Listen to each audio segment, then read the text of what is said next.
지나간 주간에 제가 페이스북을 보다가 어느 목사님께서 내가 예수님을 인격적으로 만난 경험에 대해서 이렇게 쓴 글을 본 적이 있었습니다. 내가 학교 다니면서 학생 시절에 이러이러한 경험을 통해서 예수님을 만났고 그때 돌이켜서 이 길을 걷게 되었다라는 그런 내용의 글을 본 적이 있었습니다. 많은 목회자들이 이런 질문을 합니다. 주님을 언제 만났는가? 예수님을 언제 만난 적이 있는가? 사실 예수님을 직접 만날 수는 없죠. 2000년 전에, 약 2000년 전에 이 땅에 오셨다가 부활하시고 승천하신 분이시기에 우리가 예수님을 직접 만난다는 것은 사실 불가능한 일입니다. 하지만 그렇게 진짜 만남을 얘기하는 것은 아니겠죠. 저한테도 그런 질문을 많이 받았는데 저는 처음에는 이렇게 대답했었습니다. 초등학교 6학년 때 여름성경학교를 갔었는데 그때 선생님들께서 예수님께서 십자가를 지시고 채찍질 당하는 모습을 연극으로 보여주셨는데 그 모습을 보고 제가 나도 모르게 눈물을 흘린 적이 있었어요. 엉엉 울었죠. 저는 그게 예수님을 정말 인격적으로 만났던, 예수님을 만났던 순간이었다라고 이렇게 얘기를 한 적이 있었습니다. 근데 생각해보니까 너무 어린 나이였던 것 같아서 신학교를 가고 나서 다시 그런 질문을 받으면 이렇게 대답했었습니다. 제가 신학교를 가기 전에 일반 대학을 다닌 적이 있었는데 그때 로마서 말씀을 읽었는데 그 로마서 말씀이 가슴속에 너무나 깊이 다가오면서 이 로마서에 담겨있는 그 예수 그리스도를 통한 하나님의 사랑을 내가 감당할 수 없기에 그래서 그 사랑을 내가 갚을 길이 없어서 신학교를 오게 되었습니다. 그때 제가 예수님을 정말 만난 것 같습니다. 이렇게 대답한 적이 있었습니다. 여러분들은 예수님을 언제 만나고 예수님을 이렇게 인격적으로 만났다라고 질문을 받는다면 무엇이라 대답할 수 있겠습니까? 진짜 만남이 아닌 우리가 흔히 얘기하는 예수님을 만났다는 의미는 보통 이런 것을 의미할 것입니다. 하나님이 창조하시고 예수님의 구원을 진실을 믿는 그 순간, 그 진실한 믿음을 가졌을 때가 예수님을 직접 만났다. 이렇게 대답할 수 있겠고요. 혹은 뜨거운 마음으로 기도하고 찬양하고 예배하다가 그 가운데 위로와 기쁨을 얻었고 세상에서 얻을 수 없었던 그런 참 평안을 얻었을 때 예수님을 만났습니다라고 이렇게 믿는 사람도 있을 것입니다. 또한 드문 경우는 하지만 삶 가운데 있어서 예수님을 직접 만났다. 예수님이 내 앞에 나타나셨다라는 그런 경험을 하는 사람이 있습니다. 그래서 그러한 경험을 묶은 책도 제가 찾아보니까 있더라고요. 그런 간증, 꿈에 나타났습니다. 제 눈앞에 나타났습니다. 환상으로 나타났습니다. 이러한 경험들도 우리가 듣게 됩니다. 확실한 것은 무엇이냐면 만났다는 증거가 있어야 된다는 거죠. 요즘이라면 당연히 누구를 만나고 연예인을 만났다거나 혹은 유명한 사람을 만났으면 우리가 당연히 하는 게 있는데 그것은 무엇이냐면 인증샷을 찍는 거죠. 요즘은 카메라를 늘 손에 갖고 다니기 때문에 핸드폰으로 인증샷을 찍어서 트위터나 혹은 카카오 스토리나 페이스북에 올리면서 내가 이러이러한 사람을 만났습니다. 내가 이러이러한 곳을 만났습니다. 이렇게 증명하는 사진을 찍죠. 하지만 눈에 보이지 않는 예수님을 내가 만났습니다라고 증명하기라는 인증샷을 찍는 것이라는 것은 굉장히 불가능한 일이겠죠. 그렇다고 교회에서 이 사람은 예수님을 만났습니다. 이 사람은 예수님을 만난 사람입니다라고 증명하는 것도 아니고 그렇다고 해서 예수님을 만났다고 인정해주는 그런 사람들이나 혹은 그런 단체가 있어서 증명서를 주는 것도 아니라는 거죠. 그렇다면 무엇이 예수님을 만난 증거가 되겠는가? 무엇을 보고 우리는 예수님을 만났다고 말할 수 있겠는가? 예수님을 만났다는 의미도 굉장히 여러 가지지만 제가 볼 때는 그를 만났다는 방법도 굉장히 여러 가지가 있다고 생각합니다. 그래서 제가 생각했을 때는 정말로 예수님을 만났다면 그 방법이 어떻든 어떻게 만났든 그 과정이 중요한 것이 아니라 우리의 삶 가운데서 그 증거를 찾을 수 있지 않을까라는 그런 생각을 해보게 되었습니다. 다시 얘기하면 예수님을 진정으로 만난 결과가 우리의 삶으로 드러나야 한다는 것이죠. 요한복음 15장을 보면 예수님께서 포도나무 비유를 하시는데 여러분께서 잘 아시는 비유죠. 그런데 예수님께서 이렇게 말씀하십니다. 15장 8절인데요. 너희가 열매를 많이 맺으면 네 아버지께서 영광을 받으실 것이요 너희는 내 제자가 될 것이다 라고 이렇게 얘기합니다. 우리가 그 비유에서 가장 중요한 건 우리가 맺는 열매라는 사실이죠. 우리가 예수님이 포도나무요 우리가 가지라면, 즉 우리가 가지로서 예수님과 함께 붙어 있다면, 예수님과 만난다면 그 결과물이 있는데 그것은 바로 열매라는 것입니다. 그래서 저는 이 말씀을 통해서 느낀 것이 무엇이냐면, 우리가 정말 예수님께 붙어 있다면, 우리 예수님을 만난 사람이라면, 진정 예수님과 함께 있는 사람이라면 우리의 삶 가운데 열매가 있다라, 즉 우리의 삶에 어떤 변화된 모습이 있다라는 거죠. 그래서 저는 성경 안에서 예수님을 만난 여러 사람들을 여러분과 함께 살펴보고 점검해보자 합니다. 과연 예수님을 만난 사람들은 그 삶의 모습이 어떻게 변화되고 어떠한 반응을 보였는지, 거기에 비춰보았을 때 과연 나는 진정 예수님을 만난 사람인지, 그런 것을 한번 점검해보고자 하는 것이죠. 오늘 그 첫 번째로 예수님의 제자였던 베드로를 소개하고자 합니다. 오늘 읽은 말씀은 여러분께서 잘 아시는 말씀입니다. 누가복음 5장에 나와 있는 이 말씀은 예수님께서 그 베드로가 어부로서 있을 때, 그때 예수님이 베드로와 그 제자들을 불렀던 그 순간을 기록한 내용이죠. 오늘 이 말씀이 있기 전 누가복음 4장 40절 말씀 보면 온갖 병자들을 고친 예수님의 모습이 등장합니다. 이미 이 당시에 예수님께서 베드로를 만나러 왔을 그 당시만 해도 많은 사람들이 예수님을 알고 있었던 상황이라는 거죠. 그런데 그 예수님께서 베드로가 있던 게네사렛 호숫가, 우리 흔히 알고 있는 갈릴리 그 바다로 오시게 됩니다. 그때 마침 베드로와 그 어부들은 밤새 그물을 던졌지만 공친 상태였죠. 한 마리도 건지지 못한 상황이었습니다. 그런데 예수님께서 그들 앞에서 말씀을 전하시고 그리고 베드로에게 말씀하시는데 저 깊은 데로 가서 그물을 던져라라는 거죠. 베드로는 이 말씀을 듣고 제가 밤새도록 던졌는데 한 마리도 건지지 못했습니다. 그런데 예수님 말씀이니까 한번 던져보죠. 약간 비아냥거리면서. 왜냐하면 사실 물고기 잡는 데의 전문가는 베드로죠. 그의 직업은 어부니까. 예수님의 직업은 목수이기 때문에 그러한 예수님께서 저 깊은 데로 가서 물고기를 잡아와라 그랬을 때 베드로는 사실 믿지 않았던 거죠. 약간 비아냥거리는 투로 한번 던져보겠습니다 라고 이렇게 가게 됩니다. 그런데 던져보니까 글쎄 그물이 찢어질 정도로 수많은 물고기가 잡힌 겁니다. 마치 기다렸다는 듯이 물고기에 다 숨어 있다가 예수님 오시니까 갑자기 모여서 잡힌 것처럼 드라마틱하게 물고기가 잡힌 거죠. 그런데 저는 이 이야기를 통해서 여러분과 함께 보고자 하는 것은 베드로의 반응입니다. 8절 말씀입니다.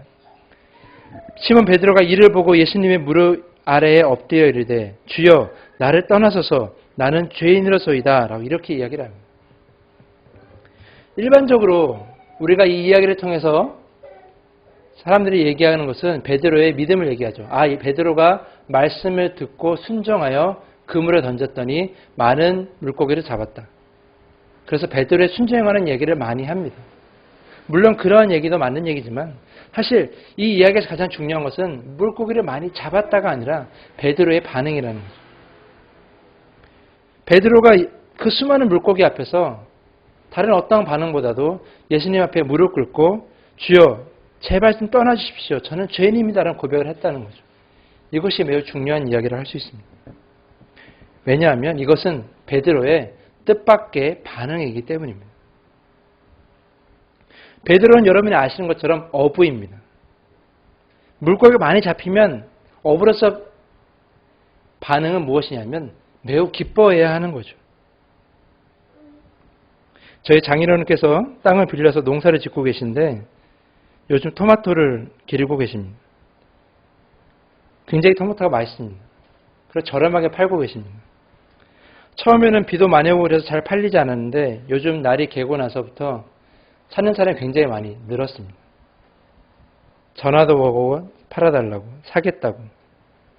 그렇다고 해서 많이 팔진 않죠. 하루에 많이 팔린 양이 많지는 않지만 그럼에도 불구하고 많은 양이 파는 양이 늘어나니까 잘 팔린다고 얼마나 좋아하시던지. 그런데 베드로가 그 수많은 물고기를 잡았다면 정말 엄청나게 기뻐해야 되는 것이 일반적인 반응이어야 하는 거죠. 더군다나 그날은 한 마리도 못 잡은 날이었습니다. 어부가 물고기를 못 잡으면 걱정해야 될 게 굉장히 많이 있죠. 가족들도 생각해야 되고 먹여 살려야 할 가족들, 또한 내가 수중에 돈을 벌어야 된다는 그런 걱정들. 근데 그 수많은 걱정들이 그 한순간에 그물을 찢어질 정도로 물고기 잡힘으로 인해서 다 사라져버린 거죠. 당연히 기뻐해야 할 것입니다. 그런데 베드로는 그러지 않았다는 거죠. 무릎 꿇고 예수님 얼굴을 바라보지 못한 채, 아마 그랬을 겁니다. 예수님 얼굴도 바라보지 못한 채 저는 죄인입니다. 떠나주십시오라고 이렇게 얘기했다라는 거죠. 말씀을 준비하면서 생각했는데 만약 저라면, 제가 베드로였다면 어떻게 했을까? 아마 예수님을 붙잡고 이렇게 얘기했을 겁니다. 예수님, 저와 같이 물고기나 잡으시죠. 아마 이렇게 얘기했을 겁니다. 왜냐하면 요즘은 고기잡이 배마다 레이더가 있어가지고 레이더를 딱 돌리면 물고기 떼가 어디인지 쉽게 알거든요. 그래서 그물을 어디에 던져야 될지를 잘 압니다. 근데 그때는 경험과 감이 전부죠. 감으로 그물을 던지는 거죠. 이쯤 가면 물고기가 있겠구나. 경험을 통해서 그물을 던지는 거죠. 그런 베드로에게 있어서 예수님은 레이더 같은 존재죠. 혹은 능력자라고 할 수 있는 거죠. 예수님이 던지라는 곳에 가면 물고기가 많이 잡히는구나. 그럼 예수님과 함께라면 물고기도 많이 잡히고 실적도 좋아지고 장사도 잘 되고 돈도 많이 벌겠다라는 생각을 했겠죠. 저 같았으면 그랬을 거예요. 그런데 그렇게 말해야 하고 그렇게 기뻐해야 할 순간에 베드로는 뜻밖의 말과 행동을 한 거죠. 무릎을 꿇고 이렇게 얘기했습니다. 주님, 나에게서 떠나주십시오. 나는 죄인입니다. 라는. 사랑하는 성도 여러분, 저는 이 베드로의 특별한 행동이 예수님을 친족으로 만난 자들에게 보이는 행동, 그런 특징이라고 저는 생각을 합니다. 베드로의 이런 반응을 보면서 저는 또 다른 내용이 생각났습니다. 바로 창세기의 내용이죠. 태초에 이런 베드로와 비슷한 반응을 보인 사람들이 있었습니다. 바로 최초의 사람 아담과 하와입니다. 그들이 에덴 동산 중앙에 있는 과일, 하나님이 먹지 말라던 그 과일을 뱀의 유혹에 넘어가서 먹고 나서 하나님 앞에 행동이 있습니다.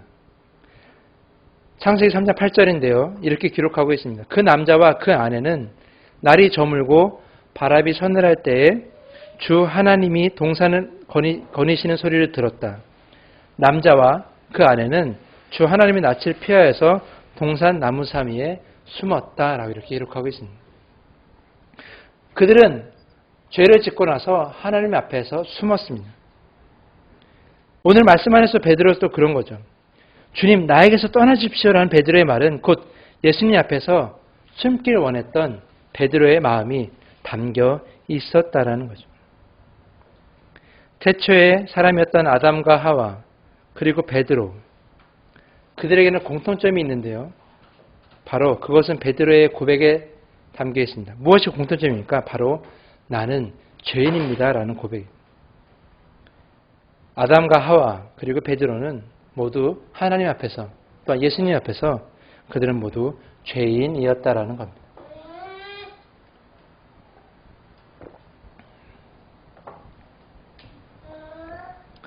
예수님을 진정 만난 사람들은 깨닫게 될 수밖에 없죠. 내 자신이 죄인이라는 것을. 자신의 모습이 너무 부끄럽고 자신이 갖고 있는 죄의 모습이 너무 더럽고 추악하기 때문에 예수님 앞에서는 숨어버릴 수밖에 없는 그 모습이 진정 예수님 만난 자들의 모습이라는 거죠. 그래서 인간의 첫 번째 죄를 짓게 된 아담과 하와는 그래서 하나님 앞에 숨었습니다.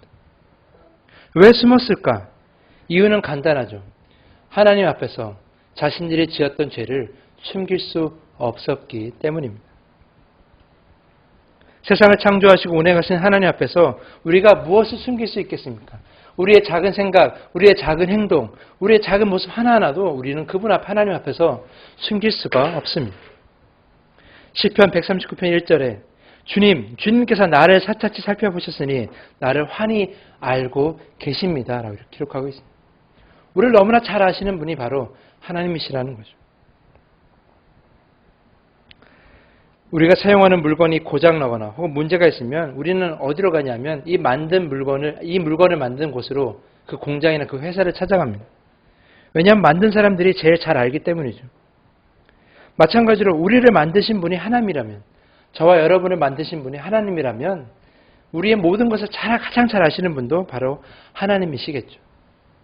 우리의 좋은 모습만 아는 것이 아니라 우리가 부족한 모습, 우리의 추악한 모습, 우리의 죄된 모습도 하나님이 가장 잘 알고 계시겠죠. 오늘 말씀 가운데 베드로도 이런 비슷한 경험을 하고 있는 겁니다. 베드로에게 있어서 예수님은 처음에는 그저 말 잘하는 선생님이었을 겁니다. 그가 메시아인지 아닌지 그는 아직 잘 믿지 못할 때였습니다. 그물을 선보며 사람들에게 말씀하시는 예수님이 그 말씀을 얼핏 듣긴 했지만, 그러나 그 말씀을 통해서 그가 진짜 구원자인가, 예수님이 메시아인가에 대해서는 확신은 없었죠.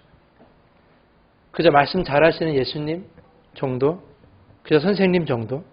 근데 그러한 베드로가 예수님 말씀 듣고 그물을 던지고 나서 많은 물고기에 잡히자 그는 그 물고기를 바라본 것이 아니라 예수님을 바라보게 되었던 것이죠. 말씀을 잘하시는 분에 넘어서서 진정 하나님이시고 우리의 구원자이신 예수님이 그 베드로의 눈앞에 보이게 된 것입니다. 진정 베드로는 예수님의 참 모습을 보게 된 거죠. 결론적으로 예수님을 진정 만났다는 겁니다. 유진 피터슨이 쓴 그 메시지 성경이라는 걸 보면 이 본문의 베드로의 고백을 이렇게 번역하고 있습니다. 주님 떠나주십시오. 저는 죄인이어서 이 거룩함을 감당할 수 없습니다. 저를 내버려 두십시오. 진정 거룩하다고 말할 수 있는 분은 오직 하나님 한 분밖에 없습니다. 그러므로 하나님이신 예수님도 거룩하다 말할 수 있는 거죠. 베드로가 거룩함을 감당할 수 없다 말한 것은 또한 자신이 죄인이기 때문에, 자신은 거룩함을 따라갈 수 없기 때문에 그렇게 말한 것이죠. 진정 예수님을 만났고 진정 거룩하신 예수님을 만났기 때문에 자신이 거룩하지 않다는 것이 눈에 보인 거죠.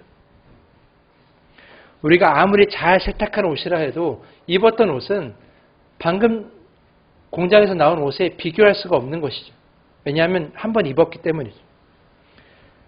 그런 것처럼 우리가 죄로 더럽혀진 우리의 모습은 아무리 우리가 착한 일을 많이 한다 그래도 우리는 죄인일 수밖에 없는 것입니다. 바울의 고백처럼. 그 모습을 가장 거룩하시고 완벽하시고 유일하신 그 하나님, 예수님 앞에서는 그 모든 죄가 드러낼 수밖에 없다라는 사실입니다. 그래서 베드로의 고백이 진정 예수님을 만난 자의 반응이라는 거죠. 주님, 저는 죄인입니다. 나에게서 제발 떠나가 주십시오라는 이 반응. 이것이 진정 예수 믿는 자의, 예수를 진정 만난 자의 첫 번째 반응이라는 겁니다. 근데 정말 재밌는 게 무엇인 줄 아십니까? 오늘 이 본문 가운데 보면 베드로 말고 많은 사람들이 이곳에 있습니다.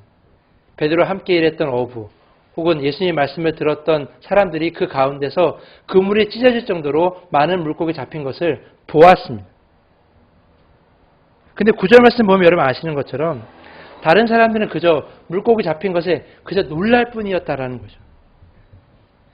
베드로를 제외한 나머지 사람들은 베드로를 보는 것을 보지 못했다라는 거죠. 그저 그들은 많이 잡힌 물고기만을 바라보고 놀라고 혹은 기뻐하고 혹은 그러한 반응만 보였다라는 거죠. 정작 어부였던 베드로는 그 수많은 물고기를 바라보고 있지 않았습니다. 그에겐 그것이 중요한 게 아니었죠. 오직 그에게는 자기 앞에 계신 오직 한 분이신 하나님이신 거룩하신 예수님만 그의 눈에 보였다라는 거죠. 그리고 거룩한 예수님 앞에서 자신의 부끄러운 모습이 보였다라는 겁니다. 베드로는 물고기를 바라보고 있지 않았습니다. 분명 많은 사람들이 같은 경험을 하고 있지만 진정 예수님을 만난 것은, 진정 예수님을 바라본 것은 베드로 한 사람밖에 없었다라는 겁니다. 그렇다면 저는 이렇게 물어보고 싶습니다. 과연 여러분들이라면 그 상황 속에서 무엇을 바라보시겠습니까? 그물이 끊어질 정도로 잡힌 물고기를 바라보시겠습니까? 아니면 나의 앞에 서인 거룩한 예수님을 바라보시겠습니까?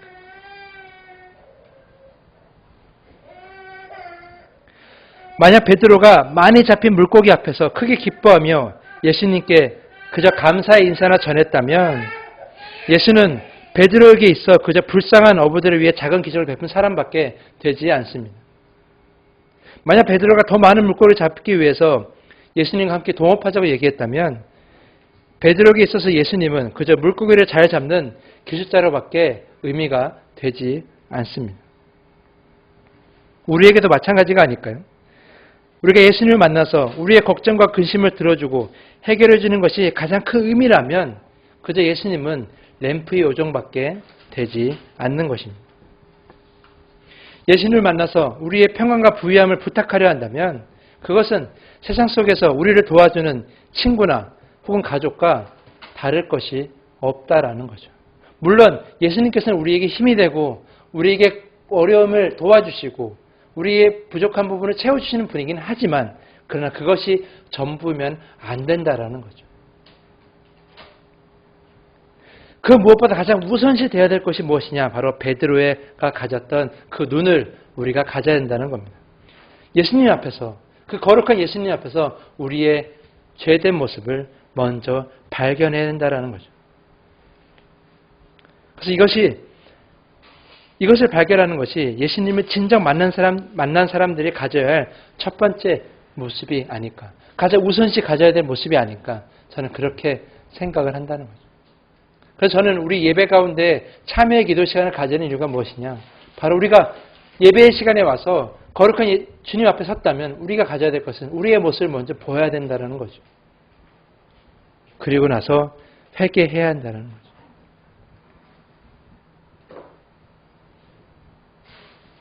조금 전에 말씀드린 창세기 3장 이야기를 다시 보면 죄를 짓고 숨어있는 아담과 하와에게 하나님은 그들을 부르시며 이렇게 이야기하십니다. 창세기 3장 9절인데요.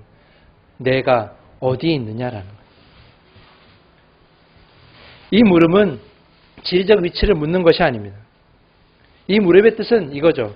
너희가 어떤 삶을 살고 있는지, 어떤 선택을 했는지를 묻는 것이라고 볼 수 있는 거죠. 내가 어디 있느냐라는 거예요. 즉 자기 자신이 죄인임을 깨닫고 있느냐, 그렇지 못하냐를 묻고 있다는 거죠. 우리도 진정 예수님 앞에 섰다면 예수님은 우리에게 이렇게 물으실 것입니다. 너가 진정 어디 있느냐? 우리의 이름을 부르시면서 물어보겠죠. 권인, 네가 지금 어디 있느냐? 진정 예수님을 만난 베드로는 그 질문을 받은 것이고 그 질문에 베드로는 대답한 것이죠. 주님, 저는 죄인입니다. 저는 예수님과 함께 있을 수 없습니다. 제발 떠나주십시오.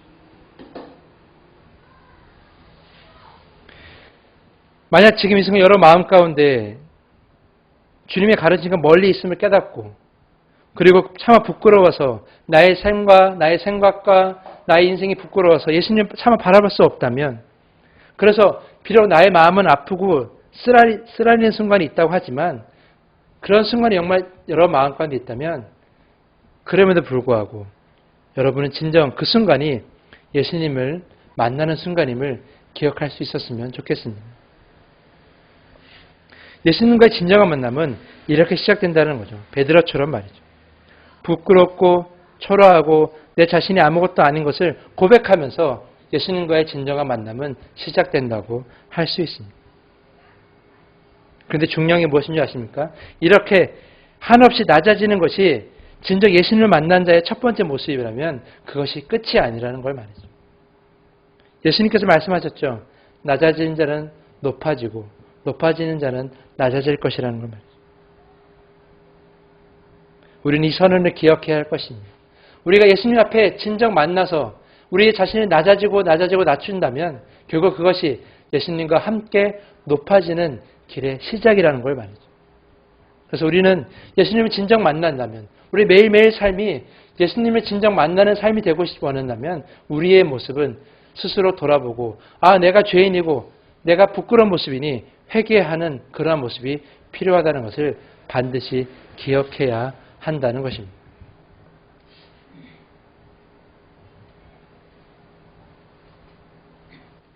이제 말씀을 마치겠습니다. 어렸을 때 저금통 하나를 가지고 있었는데요.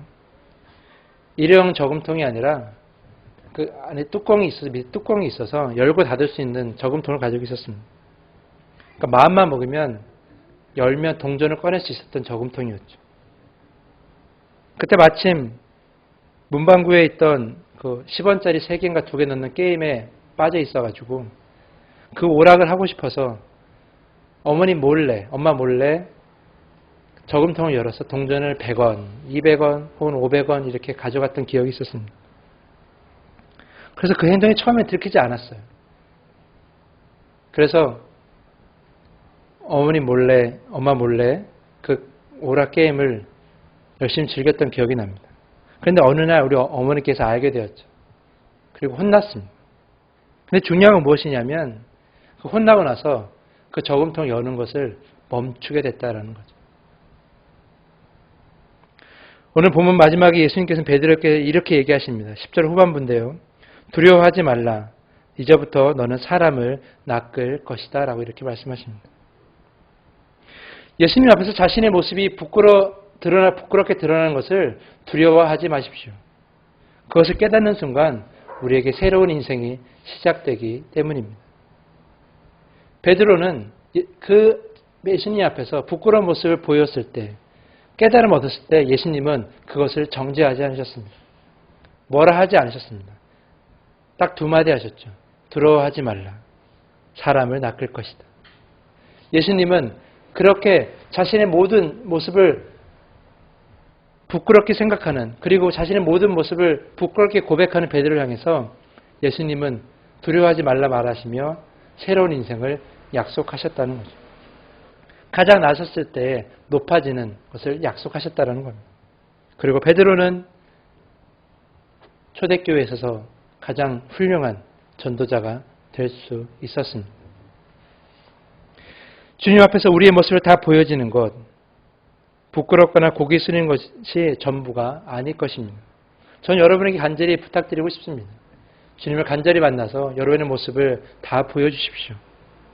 그리고 새로운 삶을 살 수 있는 기회를 얻으십시오.